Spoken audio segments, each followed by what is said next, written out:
zariga uri samyama ngafaya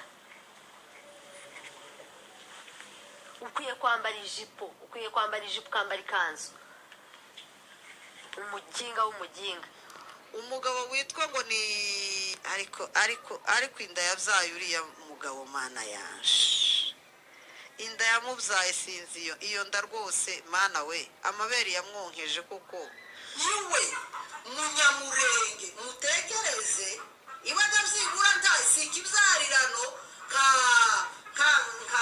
arambwiye ngo ibintu byo gutukana ngo tubireke mwari mwumva nongeye gutukana narabiretse sinshoboye gufungwa sinshoboye gukubitwa sinshoboye kuja mu manza.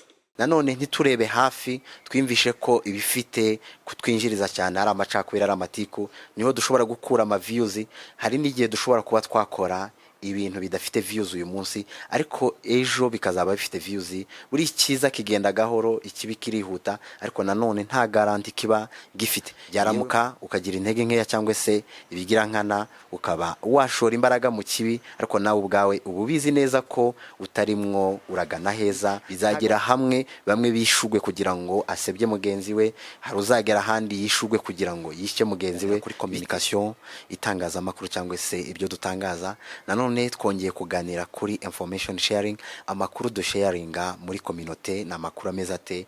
Ese koko ibi birakwiriye kuba nabitangariza abakunzi banje cyangwa se abadukurikirana ku mbuga nkoranyambaga. Nanone twagarutse ku cyo bita community building, kubaka community. Ese ibi bintu ngiye gutangaza bigiye kubaka community cyangwa se bigiye kwisenya? Voice of Mulenge. Muraho neza mwe mwese mukomeje kudukurikirana kuri Voice of Mulenge. Turizera ko mumeze neza n'abatameze neza nanone turabasabira kuza kumera neza. Tunabifuriza kuza gusoza umwaka wa 2024 dore ko turi mu mpera zo gusoza umwaka. Kuri microphone ni Andrew Iranzi The Voice of Mulenge, nkaba mbahaye ikaze mu kiganiro cyacu cy'uyu munsi aho tugiye kuganira kuri social media, cyane cyane turi buze kwibanda kwitangaza makuru riri muri bene wacu dore ko twari twarasigaje inyuma mwitangaza makuru ariko kuri uyu munsi rikaba rimwo kuvuka umunsi ku wundi. Ariko nanone nubwo rivuka umunsi ku wundi imbaga ya benshi ikaba itarimwo kwishimira kuvuka kwitangaza makuru ryacu dore ko harimwo ibibazo byinshi, nanone harimwo n'ibyiza tugomba gushima ariko nanone hakaba n'ibyo tugomba kunenga. Na muri bimwe bigize Voice of Mulenge no kurebera hamwe ibyiza birimwo birakogwa muri community cyangwa se muri society yacu cyangwa se mu bwoko bwacu tubishima, nanone nibibi tunenga kugira ngo turekane n'ibitagenda dukomeze n'ibigenda. Rero uyu munsi wa none tugiye kurebera hamwe ibiri kuvugwa mu itangazamakuru ryacu aho tuza kugaruka ku binyamakuru bimwe na bimwe bitandukanye. Tugende turebera hamwe imvugo n'ibyo bagenda bakoresha kwitangaza makuru, turebere hamwe uburyo dushobora kubashimira ndetse nanone tugira n'ibyo tunenga ariko cyane turibanda ku makosa dore ko ariyo tugomba gukosora. Naho ibyiziho nukubabwira ngo courage mukomerezeho. Uyu munsi rero tukaba twasuye ibinyamakuru bimwe na bimwe tugiye kugarukaho. Reka twumve umwe mu banyamakuru ukomeje guhitinga kuri social media. umugabo witwa ngo ni ariko inda yabyaye uriya mugabo mana yanje inda yamubyaye sinzi iyo nda rwose mana we amabere yamwonkeje kuko. Umugabo witwa ati uyu n'umunyamakuru mu banyamakuru dufite barimwo baratangaza inkuru kuri social media, aho ajya kuri social media akaba yavuga izina ry'umuntu ndetse akaba yanavuga akoresheje amagambo nkaya kuri social media. Ibi ni ibintu abantu bashobora kwibazaho ngo se ibinyamakuru turimo turabikora bya kimwuga, turimo turabikora nk'aba professionnel. Nanone reka ngira kandi gapati gatoya ndibu prayinga. Yewe munyamurenge mutekereze ibaga byibura ntasi ikibyarirano Ati niwe munyamurenge ariko iwe byibuze uyu ntabwo ari ikibyarirano nka runaka, nawe yavuzemwo izina ryiwe. Rero ibi byatumye n'ibindi bitandukanye byatumye Voice of Mulenge itekereza kuba yakora ubusesenguzi ku bijyanye na communication. Turebere hamwe cyangwa se ibijyanye n'itangazamakuru, turebere hamwe n'iki bisaba. Uyu munsi nkaba nahisemwo kuza kuganira ku bintu bitatu. Ndibuze kuganira kuri communication, nongere nganire kuri information sharing, nongere nganire kuri community building. Ibyo ni ibintu bigira imbaraga nyinshi mu itangazamakuru. Iyo uri gucommunicatinga, uyu munsi muri kumbona aka kanya ndimwo ndakora communication, ariko mu kanya hari buze ico bita information sharing, amakuru na sharings. Hanyuma biri buze kumanuka bikagera kuri community building, ico bigiye kubaka muri societe. Ayo makuru rero bivuga ko ashobora kuba yakubaka community ndetse mugabo akaba yanayisenya. Rero ibi nibyo byatumye Voice of Mulenge itekereza kuba yaganira kuri ibi bintu bitatu, kubera amakuru ari gutangazwa ahantu birimo birakorerwa, uburyo birimo biravugwa. Ni ibintu dushobora kwitondera ugatekereza ese ikintu giye gutangaza aya makuru nindangiza kuyasharinga mu bantu azagira iyihe impact ku buzima cyangwa se muri society cyangwa se muri community, azubaka cyangwa se azasenya. Sintekereza ko nubwo hari ibyo waba ufite uri kunenga, birumvikana ko uyu munyamakuru wacu yarimwo anenga abavuye mu murongo, yita ko bavuye mu murongo kimwe n'abandi, nubwo baba barataye umurongo, ariko nawe hari langage, imvugo nyandagazi ushobora kuba wakoresha bigatuma umuntu ataba interesse yo kuba yakurikirana ikinyamakuru cyawe, ndetse bikanafectinga n'ibindi binyamakuru, bikagera ahantu byitwa bya binyamakuru by'abanyamurenge, bikumvikana ko bifite andi makuru atandukanye n'ibindi binyamakuru. Ntekereza ko twakagombye kubikora biri professionnel mu buryo nk'abanyamwuga, nubwo tutaba twarabyigiye mugabo hari uburyo dushobora kulaning, hari uburyo dushobora kwiga yuko nabandi babikoze bafite aho babyigiye. Ariko nanone niba tudashizemo ubushake bwo kuba twagira imbaraga kugira ngo turebere ku bandi uburyo bakora itangazamakuru, natwe ejo hari abandi bazatureberaho. Biragaragara ko nitwakomeza ibi bintu ejo nta kintu turi gusutanga, nta musaruro abazaza nyuma yacu, generation izaza ntacyo izatwigiraho.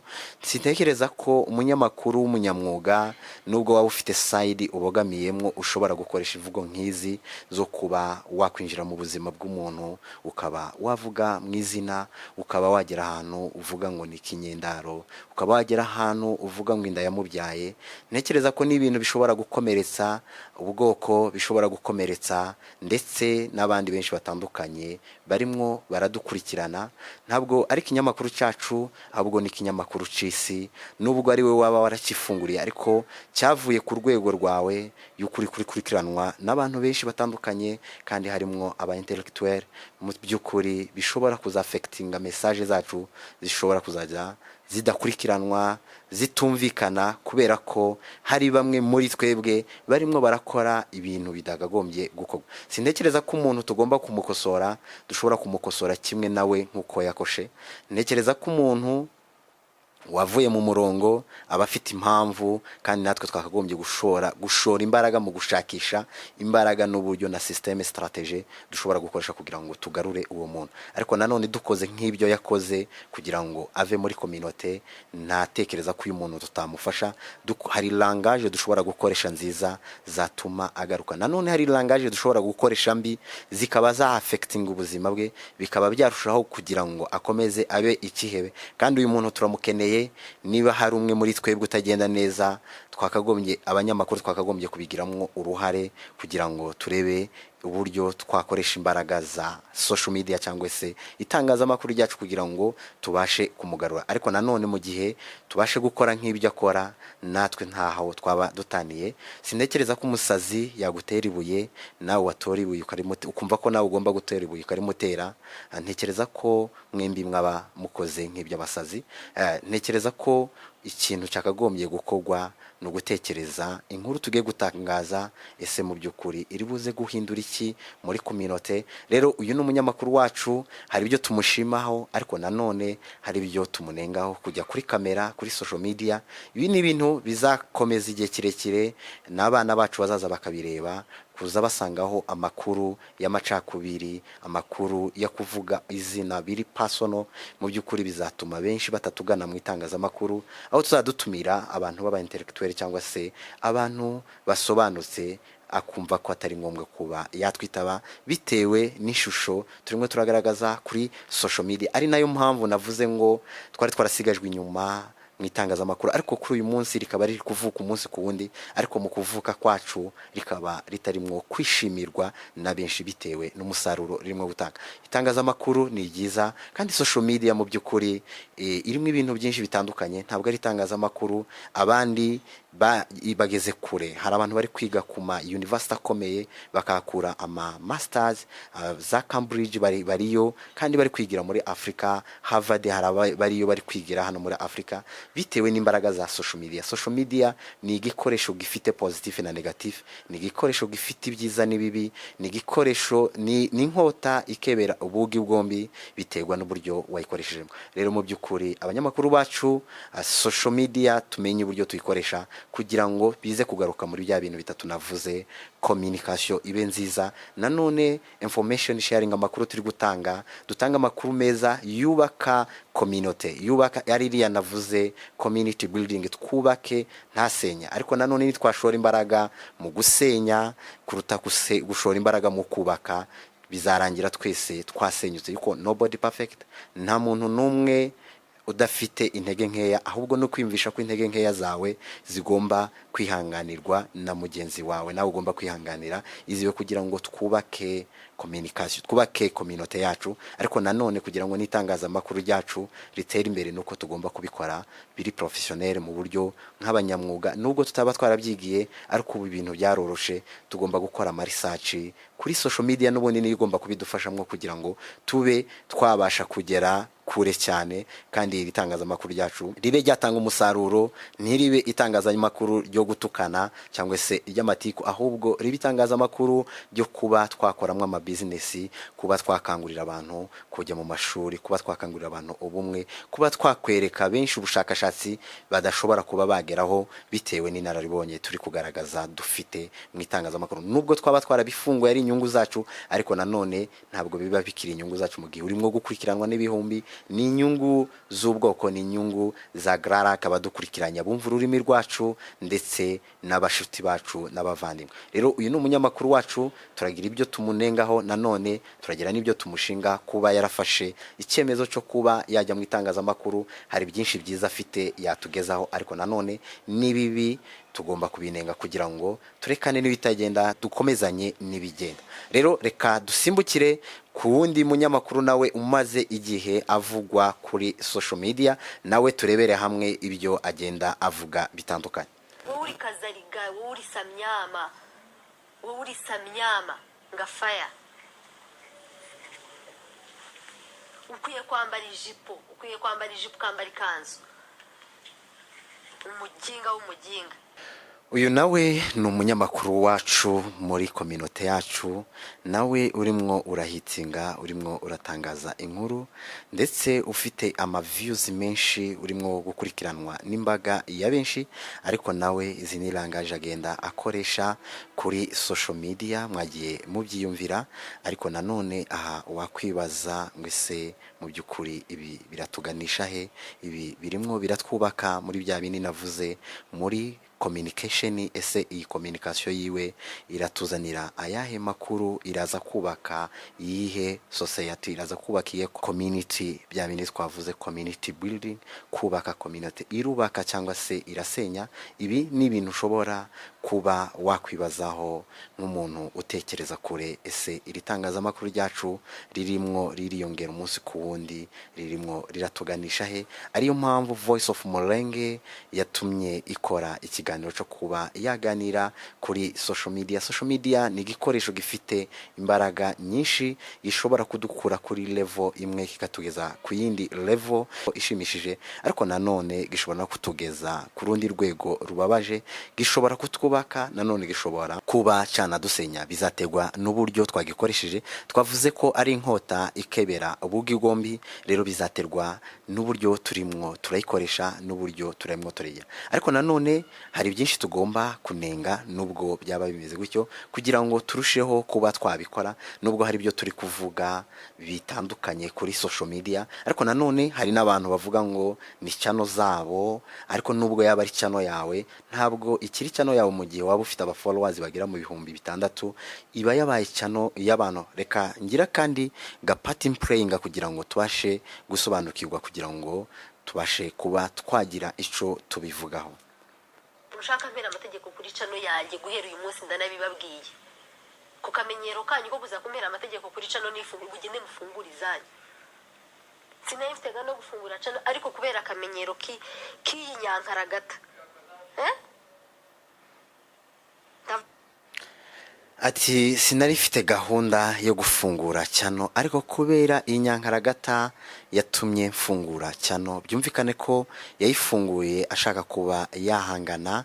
Ati ndetse ndabiyamye ntihagire umuntu uba wampa inama kuri cyano yanjye, nubikenera uzakore iyawe. Ariko twebwe mu mpamvu zatumye dufungura cyano yacu no kugira ngo turebere hamwe ibyiza birimo birakogwa muri society yacu cyangwa se muri community yacu, dushimira abarimo kubikora, nanone tugaruka kunenga abari gukora ibibi ibitagenda. Turekane nawe nubwo aba yatwiyama, ariko ntibitubuza kuba twatanga inama, kandi inama nziza burya irubaka kandi irayumvira. Birashoboka ko waba warafunguye cyano bitewe n'impamvu yawe runaka. Hari umuntu ukeneye kuba wakwataka, cyangwa se hari ubwoko, hari umurara ukeneye kuba wakwataka, cyangwa se hari indi revolution ushobora kuba ugiye kuzana itari nziza muri community bitewe n'imitekerereze yawe. Ariko nanone bitewe n'abajyanama ugenda uhura, cyangwa se abafana bawe bagufollowinga bagukurikirana, bakaba bakugira inama. Nekereza ko mu by'ukuri mu gihe waba warafunguye cyano ari impamvu zawe zo kugira ngo uhangane na nyankaragata mugani wawe, ibyo ntabwo bishobora kuba byagira ahantu bigeza society, dore ko bitakirimo bikurikiranwa n'uwo muntu watumye afungura cyano, ahubwo biremwe birakurikirana n'ubwoko. Kandi mu by'ukuri ndashimira abantu benshi batandukanye bakomeje kugenda baduha ibitekerezo, batugira inama uburyo dushobora kuba twahaguruka mu itangazamakuru. Kandi nanone nimwe imbaraga zacu. Nanjye ubitangaza Voice of Mulenge ntabwo mvuze ko ndi perfect, ariko nanone kugira ngo umenye ko utari perfect nuko hari undi muntu ugomba kuza akakubwira ati ibi wabikoze neza, ariko nanone ibi ntabwo wabikoze neza. Naho kuba wakumva ko wewe uri umwere cyangwa se wewe uri marayika, uko ugiye kuba wakwinjira mu buzima bw'undi muntu, cyangwa se kuba kwitangazamakuru haba gusa icyakubiri cyangwa se ibintu by'amatiku. Mu by'ukuri ndagira ngo mbamenyeshe mu bwoko bwacu 90% cyangwa se 99% yo muri community yacu twese turabanyantege nke. Nobody perfect, nta muntu numwe utabufite intege nke, cyangwa se nta muntu numwe twashaka ikosa ngo turimo bureho. Ariko ngiye numva mu by'ukuri itangazamakuru ryacu ntabwo tugomba gushora imbaraga cyane mu gushaka ibibi biri gukorerwa muri community, ahubwo ngiye numva twashora imbaraga nyinshi mu kugira ngo dushake ibyiza biri gukorwa twubaka community. Naho nitwashora imbaraga mu matiku, nitwashora imbaraga mu bidusenya, bizava mu itangazamakuru tujye mu mihanda tujye gutemana. Ndagira ngo mbibutse ko itangazamakuru ni ikintu gifite imbaraga, kandi mwagiye mubibona hirya no hino. Abenshi bari mu manza, hari abari muri gereza, hari naho ryakoreshejwe nabi, benshi baratemana bitewe n'itangazamakuru. Rero nitwakomeza kubirebera tukumva ko ntacyo twabivugaho, ntacyo twabikoraho, utinya ko nawe niwavuga uraza guhura na attack, barakwataka. Mu by'ukuri ntabwo waba uri intwari y'ubwoko. Umuntu ntabwo agizwe n'ibimurimo, ahubwo agizwe n'ubwoko bwiwe. No kuvuga ngo hari umuntu ugomba kwitangira abantu ukirengagiza inyungu zawe, kuba watuka ariko nanone tukiga ubwoko, ntekereza ko nta gihombo kiba kirimo, ahubwo nuko igihombo ni ugukomeza kurebera uri gukora amakosa, uri gutuka ubwoko, cyangwa se uri kuzana revolution mbi cyangwa se umwuka mubi muri society, muri community, ukabirebera ugaceceka ukavuga ngo ntacyo twabikoraho. Nanone ni byiza, birumvikana, hari igihe ushobora kureba umuntu ukavuga ngo Voice of Mulenge ibyo avuga ni umusazi, kandi umusazi ntabwo namwataka, ntabwo yantera ibuye nanjye ndimutere, twaba tubaye abasazi, reka mpitemwo guceceka. Ariko nanone nabwo wakwibaza ngo uraceceka kugeza na ryari? Iyi revolution izahagarikwa nande? Kandi mubona ko atari revolution nziza. Rero nge numva ko mu by'ukuri abanyamakuru bacu dushobora kuba byenda twaratangiye kubera ko tutabifitemwo uburambe cyangwa se tutabyigiye, tukabitangira nabi. Ariko nanone buriya experience igenda ifasha abantu benshi ibintu bitandukanye.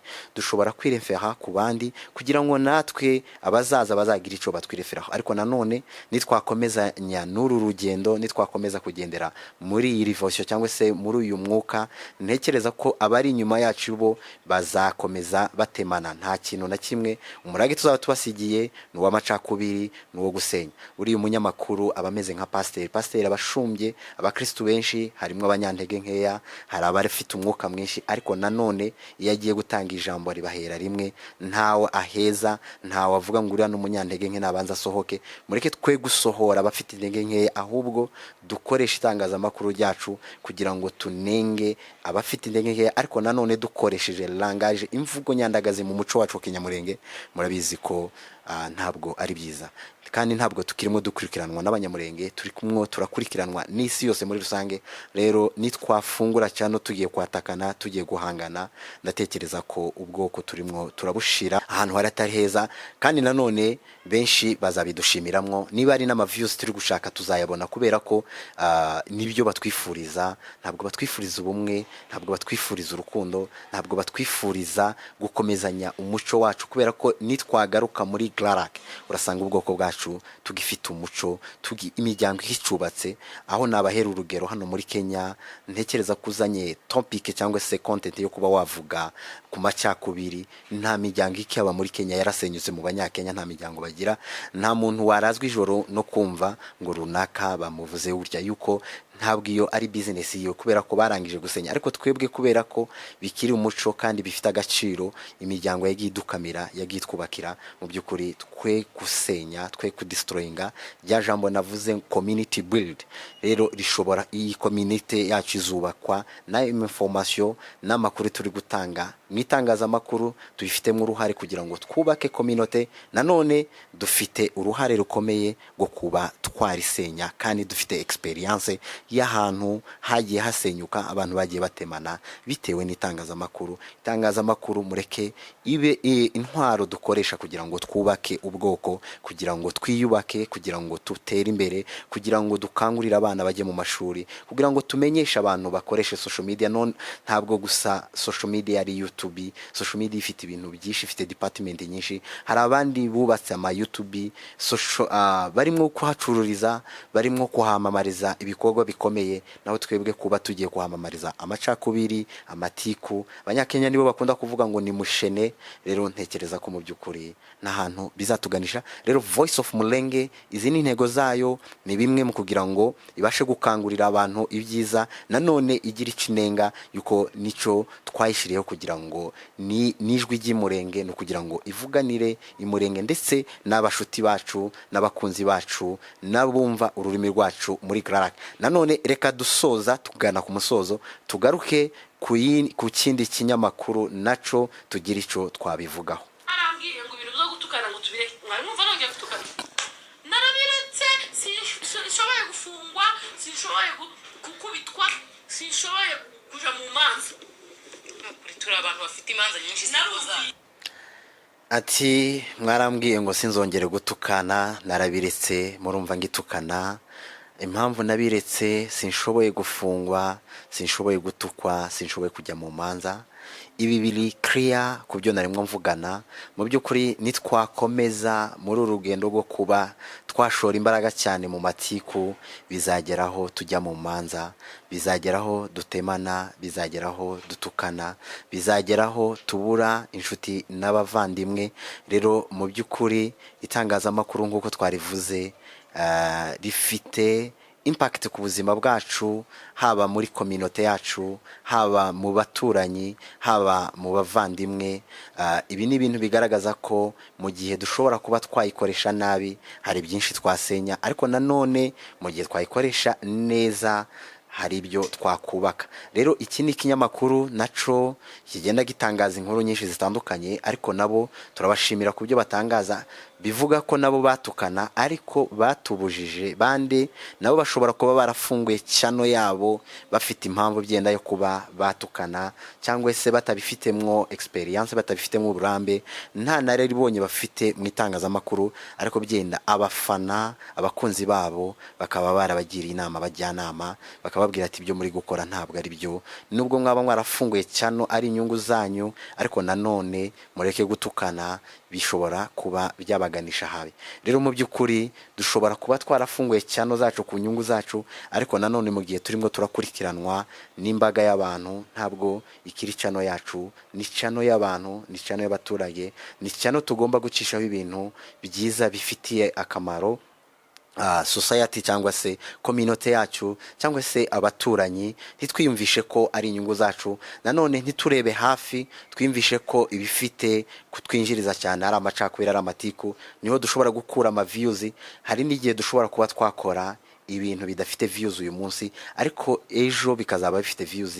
Buri cyiza kigenda gahoro, ikibi kirihuta, ariko nanone nta garanti kiba gifite. Ngewe mu by'ukuri nkiyumvisha ko itangazamakuru ryacu turayishimira kuba harabayeho dabo kwiyumvisha ko tugomba kugira ibinyamakuru bigomba kuvuganira ubwoko, cyangwa se byigenga, bigenda bigaruka ku makosa, binenga, bigira ico bikosora, bizadufasha. Ariko nanone tubikore nk'abanyamwuga, tubikore nk'abantu bafite inararibonye, nubwo tutaba twaragiye mu mashuri, dushobora gukora itangazamakuru, ariko nanone turimo turabyiga, turimo turarebera ku bandi, turimo turireferaho ku bandi, dore ko nabo abo twireferaho birefe ku bandi ku cyiza. Buri cyiza nta muntu numwe udashobora kuba washaka kugira ngo abashe kugikora. Byaramuka ukagira intege nkeya, cyangwa se ibigira nkana, ukaba washora imbaraga mu kibi, ariko nawe ubwawe ububizi neza ko utarimwo uragana heza, nta garanti bizaguha, nta hantu bizakuganisha, ntacu bizakumarira. Ariko nkumva ko mu by'ukuri twe gushora imbaraga cyane, nubwo views nyinshi zikenewe ari z'amatiku, ari zo gutukana, ariko nanone twiyumvishe ko ibi bintu ahantu bizatuganisha na ahantu habi, bizagera hamwe bamwe bishugwe kugira ngo asebye mugenzi we, hari uzagera handi yishugwe kugira ngo yishye mugenzi we, bitewe n'ibyo yagiye amuvugaho mugarukaho. Tumenye ibyo tugomba kuba twavugira kuri social media, nanone tumenye n'ibyo tutagomba kuhavugira, ndetse ini n'umuco wacu yuko ibintu byakemurirwa mu nzu niho twakemurira imanza zacu. Byari bigoye kugira ngo ube wabona umunyamurenge ujya kuri social media kuba yasebye undi, cyangwa se yagambanira undi. Twarangwa n'urukundo, twarangwa n'ubumwe, ibintu byacu byakemurirwa mu mazu yacu, mu nzu zacu. Ariko muri iki kinyejana ntabwo ariko bimeze, aho usanga nanone mu gihe famille itaramenya ikibazo kwagisanga kuri social media. Ntekereza ko social media ntabwo ariho twakemurira ibibazo byacu, ariko nanone hari ibyo dufite twakemura, ariko nanone hari n'ibyo tugomba kwibikira nk'ibanga, tukaba twakomeza umuco wacu wo kuba twabikomorera mu mazu yacu, dore ko ari naho bishobora gukemuka neza. Burya ibanga niryo ryubaka urugo. Rero dusoza iki kiganiro, turagushimiye wowe warukomeje kudukurikirana. Niba ushobora kuba waje nyuma, ndagira ngo nkwibutse twarimo tuganira kuri communication, itangazamakuru cyangwa se ibyo dutangaza. Nanone twongeye kuganira kuri information sharing, amakuru do sharinga muri community na makuru ameza ate. Ese koko ibi birakwiriye kuba nabitangariza abakunzi banje cyangwa se abadukurikirana ku mbuga nkoranyambaga. Nanone twagarutse ku cyo bita community building, kubaka community. Ese ibi bintu ngiye gutangaza bigiye kubaka community cyangwa se bigiye kwisenya? Voice of Mulenge impamvu yabayeho no kugira ngo turebere hamwe ibyiza, nanone tunenga ibibi kugira ngo tubashe gukomezanya n'ibigenda ibitagenda tubashe kurekana nabyo. Rero turagushimiye wowe warukomeje kudukurikirana, wowe ubanye natwe, ndetse tunakwifuriza gusoza umwaka neza. Ariko nanone turagusaba kuba wakora subscribe, ugakora na share na like kugira ngo uzajya ubana natwe mu biganiro byacu bitandukanye umunsi ku wundi.